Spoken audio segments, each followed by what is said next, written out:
mga kaprumde, magandang umaga. Ngayon,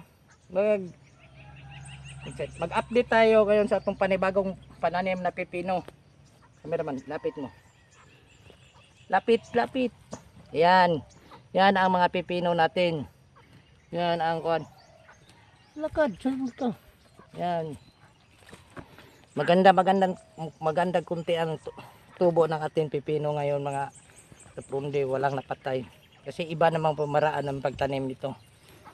Nakakap na to, hindi na yun na buto lang ang tinatanim namin. Kumbaga buhay na siya, nakasidling na siya mga kon.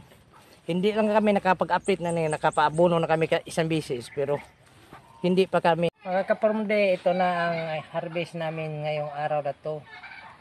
Ang pipino namin 14 kilos ang class A, ang class B naman ay 4 na kilo. So 18 kilos lang ang harvest namin ngayong araw. Mamaya mag-deliver pa namin to, pero mas maganda natin kahit kunti lang ngayon, mas maganda naman ang presyo. So ang presyohan namin sa unang-una naming deliver ang harvest namin 27 kilos, tag 50 ang 1 kilo. Ngayon 45 na lang, di okay na rin kahit bumaba ng kunti. Kaya sana huwag niyo kalimutan mag-subscribe sa aming YouTube channel Krumde Twin Vlog. Please share, like and comment. Daghang salamat.